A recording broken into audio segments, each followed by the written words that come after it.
Attention! This anime review was created using facts from the anime, not the manga. All credibility for this anime should go to its respective owners. Please support the official release by watching the anime or reading the manga. Hey, everybody out there in YouTube land.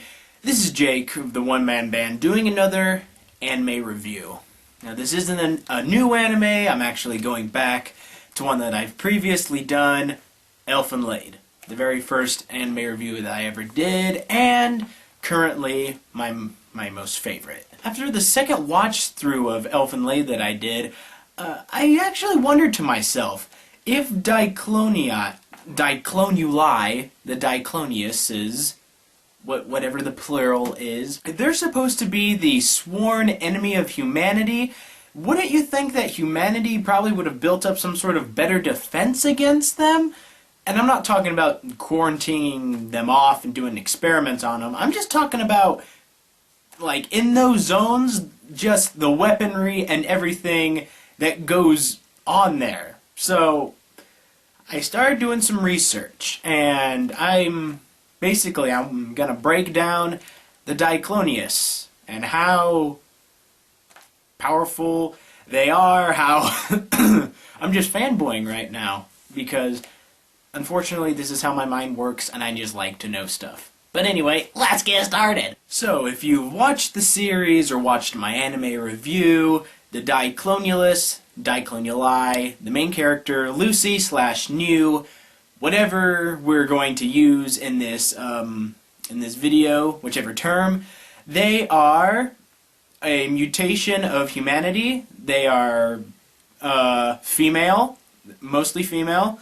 I do not know, because there are parts in the anime where there is seen male Dicloniuli due to the fact that they have horns coming out of their head, yet in the anime it does not explain how or why they are Dicloniuli, which makes me so mad because I like to know things. This is why I would like to find the manga version so I can read it. Maybe it explains it. But anyway, Dicloniuli. They're female. They have horns coming out of their head, and they have invisible arms that vibrate at a very high frequency and speed, so they're invisible to the human eye, and they're able to slice through things such as flesh, bone, and they're very powerful. And these are the weapons that the Diclonius use to kill humans. There are instances where they do have guns, but we're not going to get into that really. Let's just concentrate on the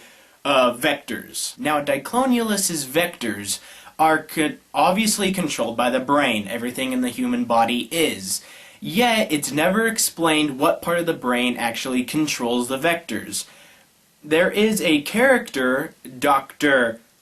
Kakuzawa, had to look down at my notes right there. I'll probably put a picture of him right here. He had a theory because he was working on a vaccine for the vector virus, which is what it's called because if you come in contact with a vector and you're male, you're then infected, and then all your offspring are going to be the Dicloniuli, and so anyway, that's the virus out of the way. But anyway, he had a theory about how the Diclonius' brain worked in connection with the vectors. Professor Kakuzawa's theory in the show is that in the frontal lobe of the Diclonius' brain is an enlarged pineal gland. Now, I tried looking it up on the internet and all this stuff about the pineal gland, but anyway, back to Professor Kakuzawa's theory. It was his theory that it was that part of the brain that was the centralized and control point of the vectors. Now, once again, that's just a theory, and we have no idea if it has any merit.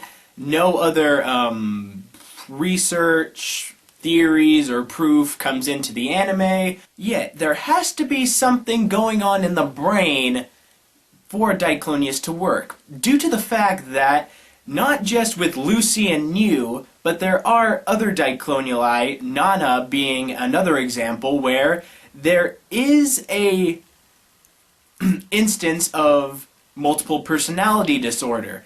We see it in both Lucy and New. That's the extreme part, where the personality actually splits into two different people, both quote, inhabiting the same body, with one being in control at one time and one being in control at a different time.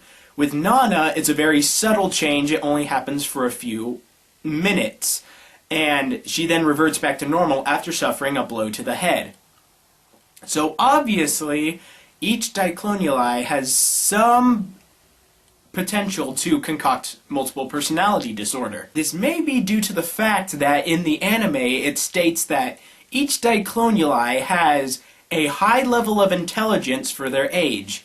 This is during the flashback episode, I believe it's episode 10, where director Kuriyama is remembering about his first years dealing with Dicloniuli and the Vector's virus. It was stated that each Dicloniuli has a high level intelligence, but their emotional side, their emotional status, is still of a normal human being. So let's put it this way. A 5-year-old girl who's a Dicloniuli may have the cerebral knowledge, like the overall just smartness, the knowledge of maybe, say, a 10-year-old, but their emotional state would still be of that of a 5-year-old. You know, I don't know about you, but that would probably play a lot of havoc on the brain. This may even lead to the multiple personality disorder, due to the fact that the knowledge in their brain can't function with the emotional side of their brain due to the fact that both of them are maturing at different rates. What does this lead to? Confusion. And what's the first thing you want to do? You want to lash out at something, which, quote-unquote, might be their family. It's also stated in the anime that Dicloniuli grow, or their vectors come into play, grow, whatever, when the subject is 3 years old. And at this point, you know, there could be conflict in the Diclonius' life, and, you know, if they get mad at somebody, you know, the vectors might just take control and kill that person. So it's almost that they don't know what they're doing at the time, yet by the time they know what they're doing, they've been doing it for so long, they just don't care, and it's just second nature to them. So it's almost due to that brain, that cranial cerebral imbalance of knowledge and emotional status, plus the whole splitting of the personality, that might lead to the Dicloniuli lashing out at humans just for whatever. Alright, on to the main point of this video, the vectors.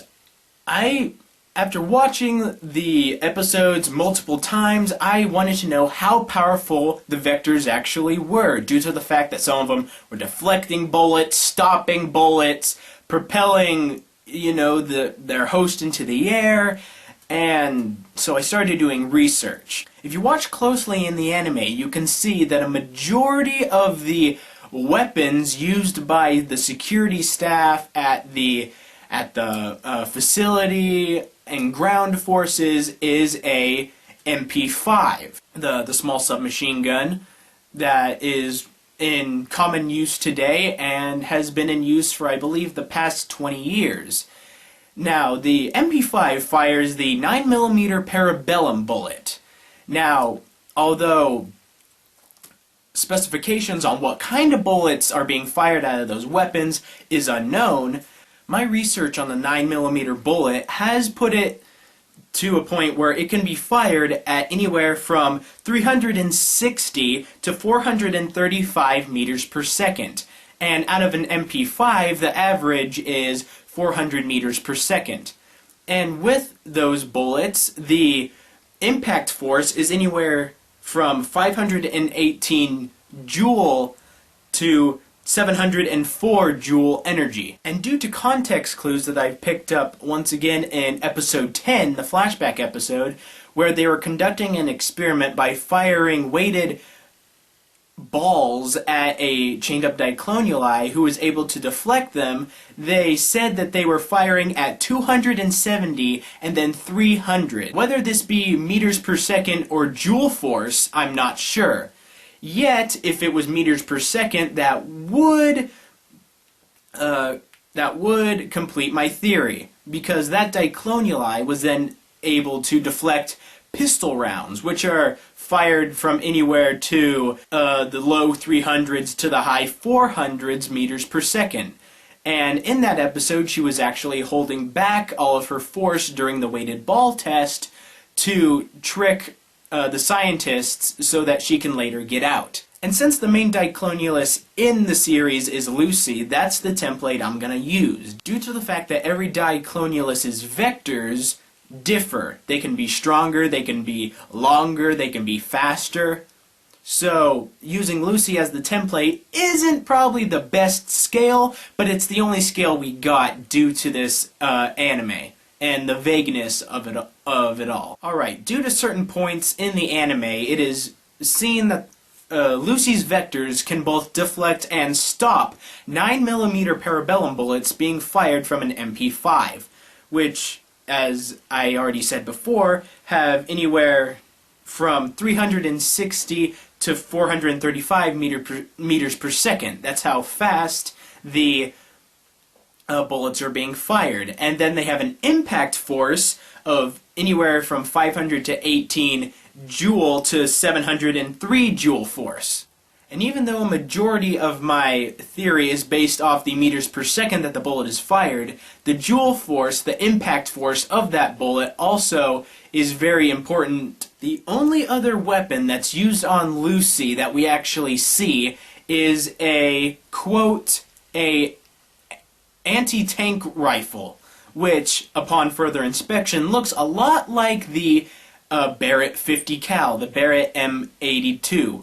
Sniper rifle used mostly by the US military. This is used on her at the very end of her escape during the first episode. It is fired, and it is due to this bullet impacting her head that she suffers the brain trauma, split personality, stuff like that. The bullet fired out of that rifle is the 50 cal BMG round, which is actually quite huge. I'm going to be putting up a picture here, you should see it any second, and it travels anywhere from 800 to 60 to 923 meters per second, with an impact force of anywhere to 17,821 to 20,195 joule force. That is a lot of impact force. This is probably why Lucy wasn't able to stop the 50 cal bullet, rather just be able to deflect it just in time before it pierced her skull. Because her original intent was probably to stop the bullet, but when her vectors discovered that they couldn't, they were just able to veer it off course due to the low meters per second. Because standard assault rifles nowadays fire anywhere from the high 800s to over 1,000 meters per second. The Barrett 50 cal still is up there in the high range of meters per second, yet due to the sheer power of Lucy's vectors, due to the, quote, she's the most powerful Diclonius, unquote, this at least led me to believe that she, even though she wasn't able to stop the 50 cal bullet, she was still able to deflect it so that it wouldn't damage her body too much. It's due to the fact that it was a surprise attack that it even got so far as to hit her skull in the first place. Okay, that is a lot of numbers to think about, a lot of theories coming from this guy that's probably nothing but nonsense to you, but anyway, I just wanted to get that out in the open, and hey, I want to hear from you guys. What do you guys think of my theories, and what do you think about the Elfen laid Dicloniuli, how powerful they are, and all that kind of stuff? If you guys want to respond, go ahead and leave a comment down below, and hey, maybe I'll make another episode of one of these, breaking it down even more, because I'll probably watch the anime again, and I'll have even more questions that I want to ask. So, this is Jake of the One Man Band signing off. I will see you next time I'm out there in YouTube land. And I'll keep watching anime for you guys. Go out, watch anime for yourself, especially Elfen. I recommend it. Yeah! Hey, do you got an anime that would like to be reviewed? Go ahead and leave it in the comments below. Also, if you happen to know where I can locate a manga version of Elfen, go ahead and leave a link in the comments below. And of course, go ahead and check out some of these other anime reviews that I've already done. Hey, and check out some of my gaming videos too. Until next time, I am out.